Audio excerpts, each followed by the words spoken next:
on est parti pour la deuxième période de la grande team et il y a eu un remplacement basket sur le terrain. Notre Ballot est arrivé. Bonsoir Ballot. Oui, bonsoir Tia. Comment allez-vous? Très bien, ça va. Bon, super. On vous rappelle qu'on est en direct jusqu'à 22h et que vous pouvez interagir avec nous en allant sur la page Facebook de la 3. Vous nous laissez des messages, des commentaires et vous votez aussi pour le sondage de ce soir. Je vous rappelle la question. Faut-il attendre l'élection du nouveau président de la Fédération ivoirienne de football avant de reprendre les championnats? Ouais, on va en parler un petit peu plus tard dans l'émission. Donc vous allez sur la page Facebook, vous cliquez sur oui ou sur non et puis je vous donnerai les résultats un petit peu plus tard dans l'émission. Allez, il est temps d'accueillir notre invité. Eh oui, celui qui va nous accompagner jusqu'à la fin de l'émission. Ce qu'on peut dire sur lui, c'est qu'il a débuté à l'âge de 11 ans à l'ILJS. Il est passé par la SEC Mimosa également et aujourd'hui, il est défenseur du Simba SC en Tanzanie. Mesdames et messieurs, merci d'accueillir comme il se doit Wawa Serge Pacom. Oui, on vous applaudit. Bonsoir Wawa Serge, comment allez-vous? Ça va bien. On est content de vous recevoir, merci. Moi aussi, particulièrement, je suis content aussi.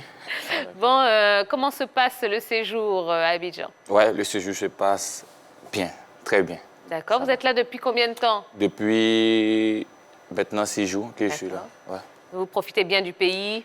Ouais, bien, mais... Vous mangez bien? Très bien, mais très prudent. On ne se promène pas trop. Bah oui, ouais. À cause du corona. Voilà. Eh oui, effectivement. Alors, Wawa Serge, on va parler un petit peu de votre carrière, de votre parcours. Alors, on le disait, vous êtes passé par la SEC Mimosa. Qu'est-ce qui a justifié le départ de la SEC? Bon, personnellement, j'étais en fin de contrat à la SEC. Et la SEC a voulu que je renouvelle le contrat. Oui. Et personnellement, moi, je ne voulais pas. Pourquoi? Bon, je ne voulais pas parce que j'ai pratiquement que fait 5 ans à la SEC. C'était un moyen, c'était le moment maintenant pour moi de partir. Je voulais partir de mes propres forces, je voulais partir. D'accord. Et là, j'ai décidé d'aller jouer un tournoi avec l'équipe nationale de la Côte d'Ivoire.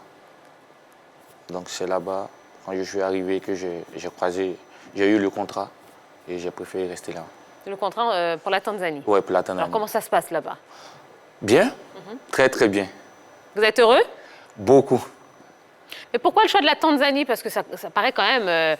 ça ressemble à une destination quand même assez... c'est pas très courant, je dirais, comme destination. Pourquoi avoir choisi la Tanzanie? Vous n'avez pas eu de contact avec des clubs européens, par exemple? Si, j'ai eu, mais en ce moment, je suis contrat avec la SEC et les négociations ne sont pas bien passées. Donc la Tanzanie, c'est ce que vous aviez à ce moment-là? C'est ce que j'ai eu en ce moment. D'accord. Alors vous avez fait aussi un tour aux États-Unis, oui. Un tour qui n'a duré que 3 mois. 3 mois, ouais. Qu'est-ce qui s'est passé? Bon, j'étais en stage. Voilà. J'étais en stage, c'est-à-dire en test. J'étais en test avec l'équipe Colorado des États-Unis. Oui. Et comme je l'ai dit encore, les négociations avec la SEC ne se sont pas bien passées. Bon, on a l'impression que c'est la SEC qui a été un petit peu le frein à votre, à votre carrière, entre guillemets.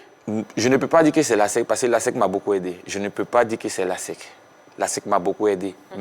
C'est ce que le directeur sportif du club m'a dit. Donc, je ne peux rien faire. D'accord, très bien. Alors, en Tanzanie, là-bas, comment est le championnat par rapport au championnat ivoirien? Bon, l'environnement est très bien, mieux que la Côte d'Ivoire. Et je s'occupe bien de les jouer là-bas. Financièrement? Oui. C'est mieux qu'ici? Mieux qu'ici. J'ai joué ici, j'ai fait pratiquement 5 à 6 années ici. Donc je sais comment la SEC ici, je sais comment la Côte d'Ivoire et la Tanzanie, je sais. Je connais la on se dit tout sur le plateau de la Grande Team. À peu près comme ça, le salaire moyen. Bon, le salaire moyen, bon, je parle des locaux. Les locaux, ils ont un salaire au moins $2000. 1 million de francs CFA. 1 million $2000, oui, environ 1 million. Les locaux? Oui. Ouais. Et vous?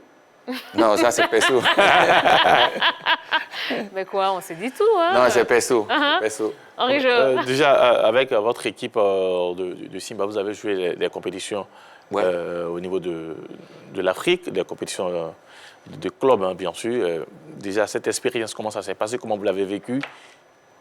Bon, pour le club des Simba en Tanzanie, ma première année en 2018, ça faisait 13 années que le club n'avait pas joué la Champions League. Et ma première saison avec eux, on a qualifié le club pour la Champions League. Et la première fois dans l'histoire, le club est arrivé jusqu'en quart de finale de la Champions League. Voilà. Donc, c'est une bonne expérience pour moi. Moi, j'aimerais rebondir un peu sur votre parcours en sélection nationale. Vous avez dit tout à l'heure que c'est lors d'un tournoi que vous avez été détecté par les recruteurs du Simba FC. Aujourd'hui, on sait que la Côte d'Ivoire a un déficit au niveau de l'aile gauche de sa défense. Wawa Serge, latéral gauche. Est-ce que vous avez été contacté par les différents sélectionneurs qui se sont succédés sur le banc des éléphants? Non, personnellement, je suis arrière droit. Ah, excuse-moi. Voilà, et je suis arrière droit. Et pour les Jeux Olympiques, j'ai joué latéral gauche, arrière gauche. Voilà. Bon, jusqu'à présent, je n'ai pas été contacté. Vous n'avez pas eu de contact? Non. D'accord. Vous y pensez? Ça fait partie de vos objectifs? Si l'occasion se présente, je suis un footballeur, donc si l'occasion se présente, qui veut que c'est mon pays, je suis dispo. D'accord, très bien. On va voir un petit peu votre parcours et votre palmarès en compagnie d'Angeles Kofi. Oui, qui vous suit, hein, il vous suit de très près, donc attention à vous. Ok. Karim. Ah, Karim. Asante. Enfin, voilà. Faites 2 fois, 2-0 Tia aujourd'hui. Allez, en 2010, vous arrivez dans ce club-là, c'est-à-dire Al Merrek. Vous signez, on va dire, un contrat et puis un pari avec votre président. Qu'est-ce qui s'est réellement passé? Bon, ma première saison, j'ai signé un contrat de 3 ans. Et ça faisait 3 ans avant que j'arrive à El Merreikh Soudan que le club n'était pas champion. Donc, le président voulait à tout prix que le club soit champion. Et il fait un pari avec moi. Et je lui ai dit, dans le pari, que si le club est champion, qu'est-ce que vous me donnez? Et bon, il avait une montre de valeur très chère. Il vous l'a donné? Oui, il m'a donné. Donc, quand j'ai qualifié le club, on a été champion et il m'a enlevé la montre, il m'a donné. Jusqu'à présent, la montre est là. Mais je ne porte pas la montre. Attendez, excusez-moi, Angeles, puisque vous êtes un homme de Paris, moi je parie que vous allez terminer l'émission avec nous. Si vous terminez l'émission avec nous, qu'est-ce que vous me donnez Qu'est-ce qu'il y a? J'essaye, hein, attendez. Qu'est-ce que vous me donnez, monsieur Wawa Serge? C'est un pari piège, non? Ouais, c'est un pari piège. un maillot pour Papa Tia. Il est également un spécialiste des coups francs lointains. Attendez, là je mets un carton jaune à notre invité.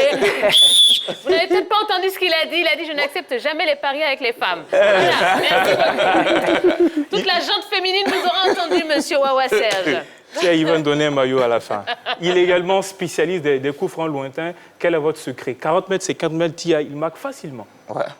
J'ai la force dans mes jambes, c'est tout. Je travaille beaucoup. Eh ben voilà, c'est amplement suffisant. Le parcours de notre invité, Wawa Serge, 2003-2010, ASEC Mimosa, ici en Côte d'Ivoire. 2010-2014, Al Merrek au Soudan. 2014-2017, Assam à Tanzanie. 2017-2018, retour au Soudan, Al Merrek. 2018-2020, Simba FC Tanzanie. Palmarès de notre invité, champion du Soudan avec Al Merrek en 2011, champion de la Tanzanie avec le Simba FC en 2019 et 2020, également vainqueur de la Coupe FA et de la Charity Coupe avec ce même club, avec la Côte d'Ivoire, où il a participé aux Jeux de Pékin en 2008. Tia Kwaré. Merci beaucoup. Oui, Jean-Philippe. Oui, à Wawa Serge, un palmarès déjà assez fourni. Mais j'aimerais savoir, depuis votre début de carrière de footballeur, quel est votre plus beau souvenir? Bon, mon plus beau souvenir, c'était... à El Merreikh. Voilà, parce que c'était ma première année d'être professionnel. Voilà, mon plus beau souvenir, c'était à El Merreikh où nous sommes arrivés jusqu'en demi-finale, voilà, de la Champions League. C'était mon plus beau souvenir. Eh bien, très bien. Allez, mesdames et messieurs, Wawa Serge est sur le plateau de la Grande Team. Si vous avez des questions à lui poser, vous pouvez le faire en allant sur la page Facebook de la 3 et on sera votre relais tout au long de l'émission. Et il se fera un plaisir d'y répondre, n'est-ce pas? Pas de soucis. Allez, on continue. On a beaucoup de choses dont on doit parler avec vous. Et on est parti pour les quarts de finale de la Ligue Europa. Et deux belles rencontres. Encore, Balo. On commence avec Shakhtar Donetsk face au FC Bâle. Ouais, effectivement, les Ukrainiens du Shakhtar Donetsk jouaient une qualification précieuse pour les demi-finales à la Veltins Arena de Gelsenkirchen d'entrée de jeu. Ça commence bien pour les Ukrainiens. Le Shakhtar a fait la différence dès la 2e minute. Grâce à Junior Moares sur ce beau corner, encore de Marlos, bien ajusté, corner bien ajusté, la tête encore de Junior Moares qui inscrit son 5e but de la compétition et on remarque donc la sortie hasardeuse du gardien de Bâle, regardez, du FC Bâle. Et le coup de tête encore de Junior Moares en grand buteur qui a placé la tête là où il faut. Et ensuite, à la 22e minute, c'est l'Ukrainien-Brésilien Tyson. Regardez, la passe est nickel. Alan Patrick a l'intelligence de laisser le ballon passer. Et derrière, Tyson, le Brésilien, qui inscrit le 2e but du Shakhtar Donetsk. On revoit encore l'action. Regardez, il a l'intelligence d'attendre l'arrivée de Tyson. Alan Patrick laisse passer, c'est des automatismes bien réglés du côté du Shakhtar Donetsk. Et encore, regardez, le ballon est contré par le gardien, le défenseur du FC Bâle. Donc le 2e but de Tyson. Ensuite, le Shakhtar Donetsk inscrit encore un 3e but sur penalty, cette fois-ci à la 75e minute, un penalty d'Alan Patrick qui emmène donc sa pierre à l'édifice. Après avoir fait une passe décisive, il marque donc son penalty. Ensuite, 88e minute, Dodo inscrit le 4e but du Shakhtar Donetsk, 4-1, puisque à la 92e minute, Ricky Van Volswinkel pour le FC Bâle inscrit le but du FC Bâle, 4-1, score final pour le Shakhtar Donetsk qui a pulvérisé les Suisses du FC Bâle. Donc c'est un score sans appel. Oui, c'est surtout étonnant parce que moi, je n'aurais pas parié sur un tel score entre ces deux formations qui, à mon avis, ont un niveau sensiblement égal. Le FC Bâle qui vient à peine de croire terminer sa saison et le Shakhtar Donetsk, qui est dans une zone qui est un peu instable du côté de l'Ukraine. Et là, une rencontre où le FC Bâle a complètement déjoué et a été éliminé sur le score des 4-1. Oui, mais le Shakhtar Donetsk est quand même habitué à la Ligue des Champions, par exemple. Tout comme le FC Bâle. Donc le score est quand même assez étonnant pour moi. Ça vous étonne, ce 4-1 pour le Shakhtar Donetsk? Oui, ça m'étonne. D'accord, merci. Oui. Bon, je ne suis pas du tout surpris de ce score parce que, comme vous le disiez à l'instant, l'équipe du Shakhtar est habituée à la Ligue des Champions. Oui. Habituellement, c'est une équipe qui vraiment arrive à titiller les grosses écuries au niveau de la Ligue des Champions. Oui. Malheureusement, ils se retrouvent, je ne dirais pas malheureusement, mais ils se retrouvent en Ligue Europa et là, ils ont l'ambition d'aller loin dans cette compétition. Mais ce qu'il faut savoir, c'est que c'est une équipe qui est spécialiste dans le recrutement des Brésiliens et qui souvent a au sein de son attaque soit 4 ou 5 Brésiliens en attaque. Et quand c'est comme cela, ça va très très vite et ça va très rapidement. On se rappelle même, William était là-bas. Ce même Tyson qui a marqué ce but-là, c'est peut-être sa 4e saison au niveau du Shakhtar Donetsk. Donc ce sont des automatismes, comme le disait Balo, qui fonctionnent très bien et c'est une équipe... Je suis d'accord, mais aujourd'hui, les Brésiliens, ce n'est pas une garantie... total de victoire ou de gros scores. Non, mais une équipe de Shakhtar face à Bâle, c'est quand même... Mais Bâle, c'est pas un novice. Bâle aussi, c'est pas le Shakhtar. Oui, mais Bâle, c'est pas un novice. Pour compléter tout cela, il faut dire que c'est une équipe ultra technique, l'équipe du Shakhtar Donetsk, avec l'apport des Brésiliens, justement, comme Henri Jo le disait tout à l'heure, l'apport des Brésiliens apporte une touche technique qui permet donc à cette équipe-là de se projeter vite et de pouvoir, donc, on le voit, combiner très bien devant la surface de réparation et inscrire des buts qui comptent. D'accord, très bien. Donc, score final, 4-1 pour le Shakhtar Donetsk. Oui. Voilà, il y a eu une deuxième rencontre, Wolverhampton face au FC Séville. Que s'est-il passé, mon Ballot? Oui, là c'est le gros choc entre le trouble fait de la Première Ligue, les Loups de Wolverhampton, et une équipe habituée de la Ligue Europa, le FC Séville. Le FC Séville, c'est 5 Ligues Europa. Donc 3 Ligues Europa d'affilée avec Unai Emery. Donc c'est une équipe habituée de cette compétition-là qui va le prouver durant toute cette rencontre. 73% de possession de balle TIA, 16 tirs, 4 cadrés, une domination totale de cette équipe donc de Séville. 27% de possession de balle pour les Loups de Wolverhampton, 7 tirs seulement, 2 cadrés. Et un fait, on va dire, majeur à noter du côté de Wolverhampton à la 13e minute, un pénalty manqué de Raúl Jiménez. C'est un événement parce que Raúl Jiménez, il faut savoir que c'est un des meilleurs buteurs de cette équipe de Wolverhampton, qui a manqué un pénalty qui coûte cher derrière à Wolverhampton, puisque le FC Séville, par l'intermédiaire de Lucas Ocampos, on voit la rage sur le visage donc, du buteur du FC Séville.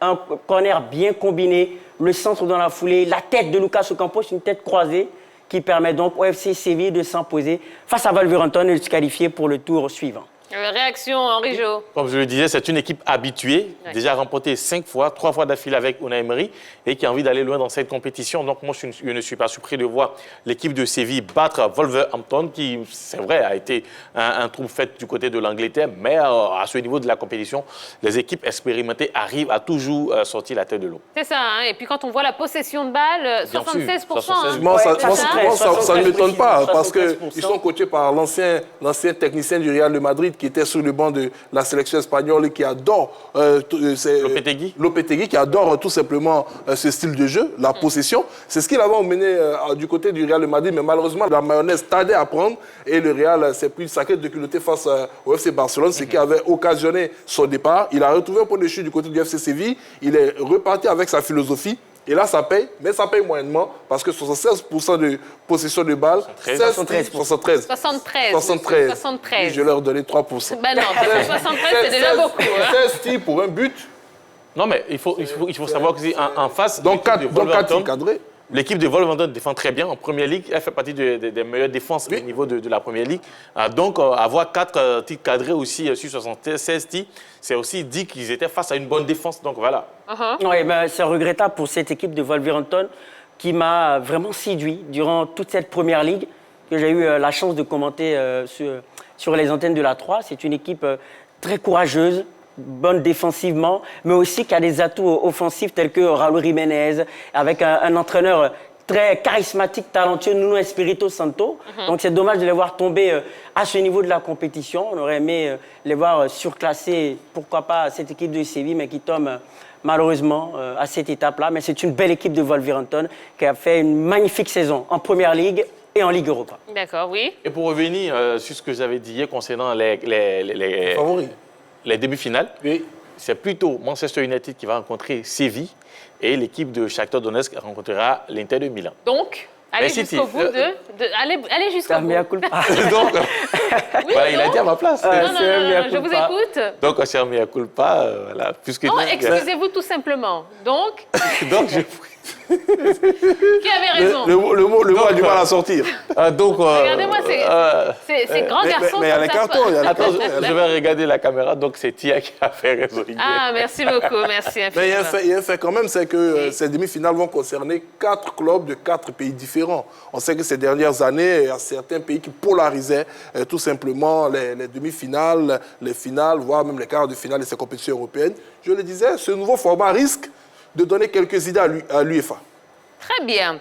Allez, donc on vous rappelle, en conclusion, donc quart de finale de la Ligue Europa, Shakhtar Donetsk face au FC Bâle, 4-1 pour le Shakhtar Donetsk. Et Wolverhampton face au FC Séville, eh bien 1-0 pour Séville. Voilà. Allez, la suite de l'actualité, on va changer, on va laisser un petit peu le football pour quelques minutes. On va parler handball et j'allais dire d'Orgelès. Non, absolument pas. Henri Jo est allé à la rencontre du président de la Fédération ivoirienne de hand. Alors, bien sûr, voilà, la pratique du sport est désormais autorisée. Comme vous le dites, nous sommes allés à la rencontre du président de la Fédération ivoirienne de handball, Aboubakar Karaboué, qui a répondu à nos questions, l'avant-crise, la gestion de la crise et les projets après la reprise.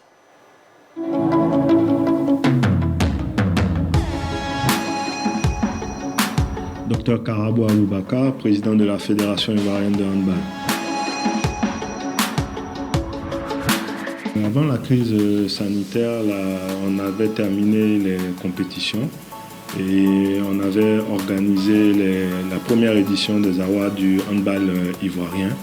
Donc une première édition qui s'est très très bien passée et qui a vu la récompense des équipes championnes et également des récompenses en individuel. Pour la plupart des clubs, des dispositions avaient été prises pour le maintien physique de leurs athlètes. Nous avons partagé avec eux les différents messages que nous avons eus au niveau du ministère des Sports qui nous demandait de suspendre toute activité sportive sur toute l'étendue du territoire. Donc, on était à leur côté pour faire respecter ces dispositions-là sur toute l'étendue du territoire national. Nous projetons un certain nombre de formations, notamment les formations de cadres, entraîneurs et autres. Nous projetons également une formation d'arbitres sur toute l'étendue du territoire. Et nous comptons être en train de mettre en place un programme de préparation de notre équipe nationale féminine. Et donc, on a un certain nombre d'autres projets, notamment concernant la formation des jeunes. Vous savez, je le dis souvent, lorsqu'il y a des crises dans un pays, il ne faut pas uniquement voir l'impact au niveau politique, mais c'est un impact qui est global, y compris au niveau sportif. Donc malheureusement, le handball ivoirien a eu à en souffrir.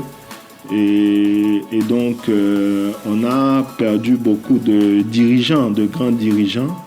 Et on a donc aussi perdu beaucoup d'appui au niveau du handball. Moi-même, en tant que médecin, il faudrait que nos athlètes puissent participer aux compétitions véritablement dans une sécurité sanitaire et c'est très important pour nous.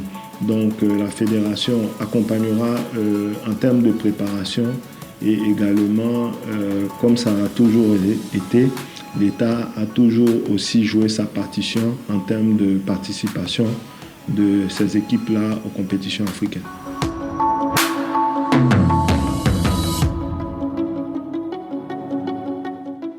Voilà, merci au président de la Fédération ivoirienne de handball, M. Aboubacar Karaboué, d'avoir choisi le micro de la 3 et de la grande team en particulier pour nous parler un petit peu de ce sport qu'on aime beaucoup. Alors justement, on avait l'impression que ça avait un petit peu disparu du paysage sportif ivoirien. Quel est l'état des lieux, j'ai envie de dire, du handball en Côte d'Ivoire? Déjà, pour cette reprise, il faut savoir que, comme quand nous étions avec lui, il a confié qu'il va organiser bientôt une assemblée générale afin que toute la famille du handball décide soit de l'annulation ou de la volonté de continuer la saison. Ensuite, il y a des projets. Il a beaucoup de projets qu'il a expliqués, notamment comme au niveau du basketball, une sorte d'académie fédérale, mais cela demande assez de moyens et pour l'instant, les moyens, il est en train de les chercher afin de permettre au handball aussi de pouvoir revenir. En ce qui concerne les clubs qui vont participer à la Coupe d'Afrique, il avait dit, comme lui-même étant médecin, il n'était pas aussi sûr que cela pourrait se dérouler en novembre, mais il a l'ambition de former une très bonne équipe au niveau des dames pour représenter la Côte d'Ivoire au niveau de la Coupe d'Afrique qui devra se tenir dans cette année 2020 qui malheureusement se tiendra à cause de la crise sanitaire, se tiendra en 2021. Donc c'est l'organisation d'une bonne équipe féminine de handball pour aller à la conquête de l'Afrique. D'accord. Wawa Serge, vous vous intéressez un petit peu aux autres sports, le hand par exemple? Bon, je pas trop aux autres sports, mais le basketball. Oui. Voilà, je regarde parce que, un peu, par rapport à l'équipe nationale qui était qualifiée pour, si je crois bien, la Coupe du Monde. Oui, voilà, je les suivais. J'avais des très bons joueurs. Oui. Très bons joueurs. D'accord. J'ai suivi un peu, juste un peu. Si vous n'aviez pas choisi le foot, vous auriez choisi quoi, le basket ou autre chose? Peut-être le volleyball, parce que dans les années où j'étais encore plus jeune, en centre de formation, voilà. Le volleyball au niveau de l'ASEC, on voyait les dames, aussi de l'Africa, peut-être parce que j'aimais ça. D'accord. Ouais. Bon, alors, donc c'est bien parce que avec la reprise, justement, des activités sportives, on voit que voilà, ça va bouger, le hand va commencer à rebouger, et puis beaucoup de projets de la part du président. Bien sûr. Comme il le disait aussi, actuellement, il y a eu des programmes qui ont été donnés à toutes les équipes pour leur permettre de maintenir la forme pendant cette crise des programmes de façon individuelle. Mais avec la reprise, ça sera de façon collective. Notamment, on évoquait la situation avec Habitat Handball Club récemment qui projetait reprendre les activités. Donc, ça va se faire avec, bien sûr, l'autorisation qui a été donnée maintenant par le ministère du Sud. Oui, on a hâte de retrouver tous ces différents athlètes-là sur le parquet. C'est vrai qu'en début d'émission, on a vu l'ONS qui était en train de remettre un peu, à un certain niveau sanitaire, les infrastructures sportives, surtout les salles qui sont utilisées par les handballeurs, les pratiquants de sport de main. Voilà, on attend avec impatience cet AG qui va tout simplement permettre la reprise des activités ou pas. Tout à l'heure, Henri Jo parlait de la mise en place d'une académie qui coûte énormément d'argent. Je suis un peu dubitatif face à cette politique quand on sait que la force du handball venait tout le temps des compétitions de l'OASU. C'est quand même l'un des pourvoyeurs par excellence de cette discipline sportive. Non, mais pour aborder dans votre sens, c'est qu'en fait, il compte s'appuyer sur les compétitions de OASU et surtout sur les différentes écoles pour pouvoir créer, je dirais, cette académie. Mais comme il a dit, c'est un projet quand même qui est colossal et qui a besoin de plus de travail afin de pouvoir le mettre en activité. Ouais, Serge. Ouais, comme moi, mon avis, je crois que les différents sports devraient faire un entraînement personnel. C'est-à-dire, bon, comme nous, on était en club, on avait droit à un programme par semaine. Oui, que l'entraîneur fixait par semaine. Voilà, chaque jour, voici ce que tu fais, voici ce que tu fais. Et juste quand le ministère a dit on reprend, on avait la forme et on a compétit, on a fini la saison. Et il n'y a eu aucun problème à la reprise? Non, pas de problème. Concernant Non, concernant le championnat tanzanien, il n'y a pas eu de problème. D'accord. Ouais. Et tout à l'heure, Henri Joël parlait d'un ensemble de projets au niveau de la Fédération ivoirienne d'handball. Cette bonne augure, cela dénote qu'on a de plus en plus de fédérations sportives mieux structurées en Côte d'Ivoire. C'est une bonne nouvelle. Au-delà de la Fédération ivoirienne de football, on a d'autres fédérations qui œuvrent pour des projets importants, qui s'organisent. Et c'est une bonne nouvelle pour le sport ivoirien en général. D'accord, très bien. Autre chose à rajouter concernant cette fédération ? Non, ça va? Eh bien, on attend la suite et on leur souhaite une bonne reprise également aux handballeurs et aux handballeuses. Allez, on va se détendre un petit peu? Ouais, bah oui.